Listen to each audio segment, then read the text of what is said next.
Paula Crouch, thank you so much for sitting down with me today. Thank you. So we're a few hours away from the county board meeting where they're going to be holding the vote to appoint you to the sheriff's position. This has been quite the roller coaster for a couple months here. When they open up those applications for sheriff, what made you want to throw your name in the ring? I felt like with my experience in law enforcement that I could really bring a fresh outlook to the sheriff's office. I have a lot of community service experience as far as working with different agencies and different community members that I thought that maybe that the sheriff's office has not had the opportunity to be a part of those, I don't really want to call it a task force, but those groups in their meetings. So I think some of the knowledge that I have from those I thought would be a great benefit to the sheriff's office. I do think that the sheriff's office has a strong team behind it. I think we just need the opportunity for me to get in there and meet them and really just show a different perspective, maybe. So that perspective, you worked for the Springfield Police Department. You were a lieutenant with the Springfield Police Department before retiring. And when you're seeing those that community service side of policing at the city level, is it noticeable when you're out there that the sheriff's department wasn't doing similar work to that degree, or is that something you didn't notice until you started working really at the county level? No, I don't think that the sheriff's office was not doing that type of community work.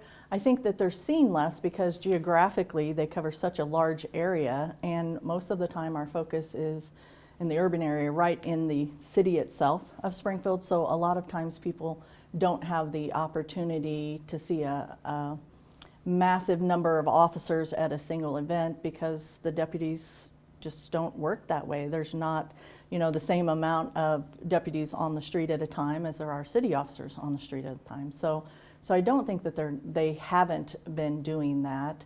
One of their big priorities is rural areas. The county does the unincorporated in the rural areas, so they're covering a huge amount of space with smaller number of officers. So I think that's where the perception is that it hasn't been done, but I do think that they were still involved with some of the different community agencies and events that were going on. So when we're talking about the sheriff's office in particular and the situation you're walking into right now, obviously there's a very big conversation, there's a lot of desire for reform within the department. When you were going through this application process, how did you address that? What's your plan going into this role for facilitating those conversations as we see these outside groups like the Sonia Massey Commission, and we see these conversations going on outside of the Sheriff's Department? So I'm actually excited to hear what the commission is going to bring to us.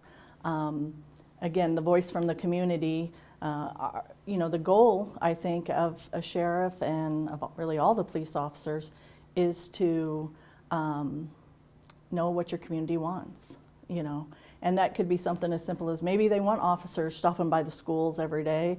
Maybe they want, I hate to use the word, but a no-nonsense approach to certain types of crimes if there's burglaries or whatever.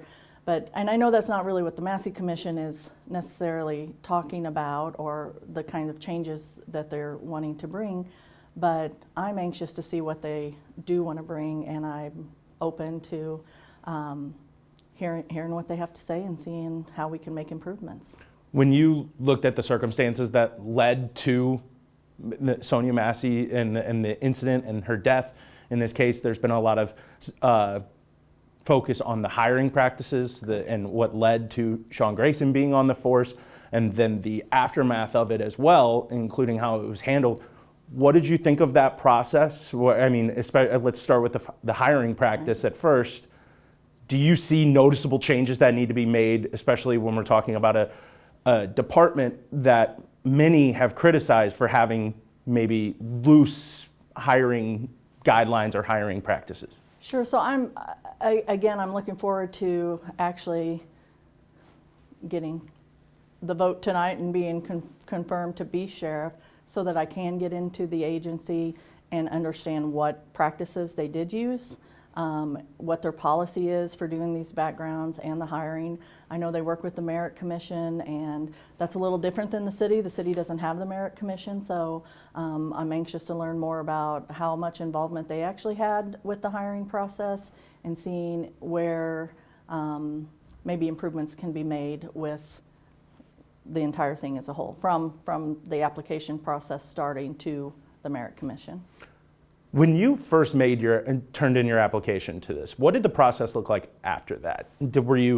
Did you go in front of the committee that was put together for the search? Were you interviewed? How did that process work? Right. So initial application went in. Then we were sent, or I was sent a background packet to complete, or a waiver, so they could get information. And then interviews were set up. So I did go in front of the commission, and then had a follow-up interview after that. And when you went in for those interviews, what were the questions primarily focusing on? Oh gosh. Well, obviously my resume. That was the big thing, was tell us about you and why you're here, why you should be considered to be sheriff. There was questions about would I be open to working with the Massey Commission, and of course I am. I'm looking forward to working with the Massey Commission. A lot of my background information, how important community relations are to me, community policing type stuff. There's just a range of questions. I guess to expand on that a little bit, did you have kind of at least guidelines, roadmaps for how you wanted to approach this? There's been also a lot of calls for a culture change within the department, within the office, and I'm curious if you have day one kind of ideas that you want to go into for the sheriff's office. So my day one idea is finding out who my people are. And when I say that, I mean understanding their backgrounds, knowing where they came from, knowing what their experience is, knowing strengths and weaknesses. Because I really think to understand what's going on in your department, you have to know who you have in your department. So that's my day one plan that obviously won't be done in a day. But I think that's very important, is to understand what we're doing. And meeting with the directors and the department heads to find out where they think there's weaknesses and where they think there's strengths, and how we can tackle those to make those changes. So that's something that you want to assess when you're actually on the job? When I'm actually sheriff on the job, yes. Got it. So I guess with this, if I can go back to my question from earlier, sure. We've had this whole timeline of events, both before and after Sonia Massey's death. And from your perspective, especially somebody who's worked at the county before likely taking on this position, were there spots where you just noticed, you're like, I would have handled that differently. I would have gone to, or maybe this is what should have happened, or this is how the county should address this going forward?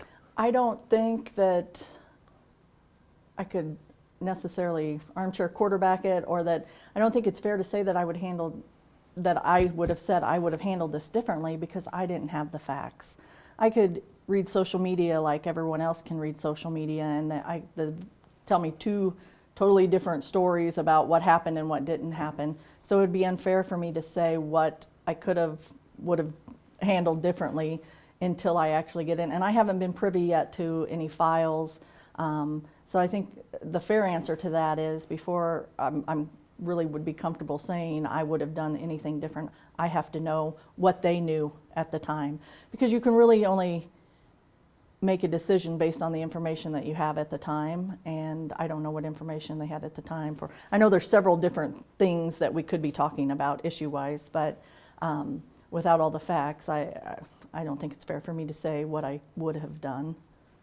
Do you, to get to the conversations around reform, and you've said you'll be open to you're excited to hear from the Sonia Massey Commission. Mm-hmm. Do you have any, from your time with the Springfield Police Department, or maybe your time with the Circuit Clerk, do you have experience in kind of breaking the mold, kind of changing ways pretty regimented offices have how they've operated in the past?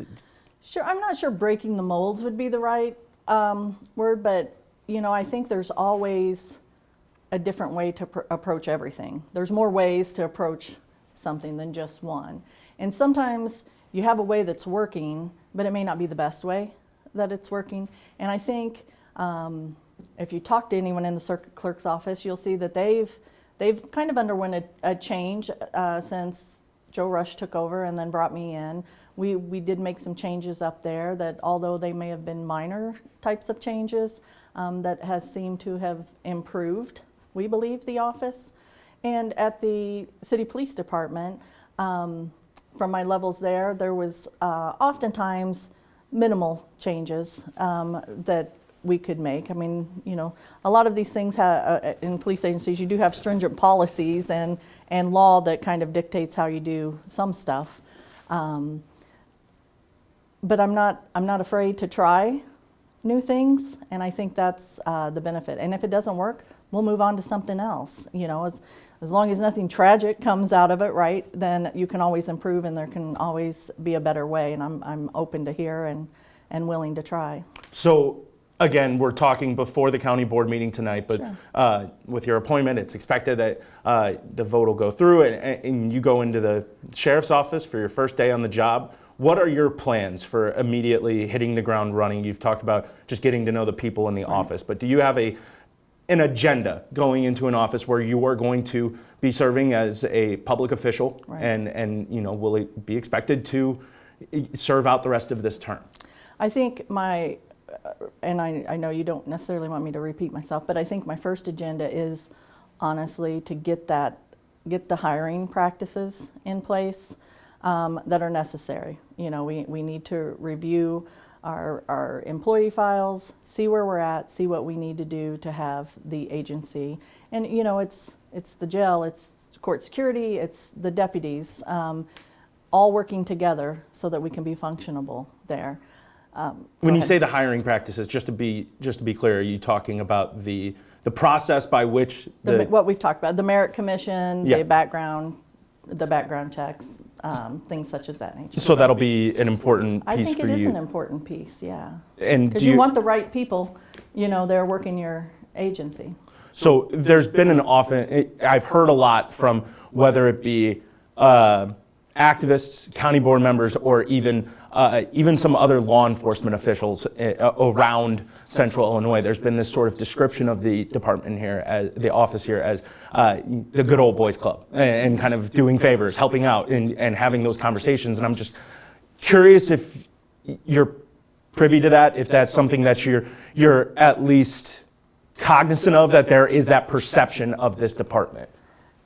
I have had people mention that to me, that they believe that is the good old boy system, and I feel like if that's the case, I've not witnessed it from the county when I worked at the city. I never had that feeling towards myself. However, once I get in there, maybe my opinion changes, but in saying that, I think that we have a lot of really good officers, deputies in the sheriff's office. And I feel like the culture, maybe what you've described to me, but I think that you have a lot of deputies in there that are willing to change if that's the case. They love their job for the most part as being deputies. We all might complain about things, but the majority are good officers that take that oath. They want to protect the citizens of our county. They want to lower crime, and they want to hold criminals accountable. And that's my job as sheriff, right? Is to protect the citizens of this community and to ensure their safety and ensure that people are held accountable if they're committing crimes. And I think that's what the deputies want to do. All right. Well, Paula Crouch, thank you so much for sitting down with me today. Thank you. I appreciate that. All right.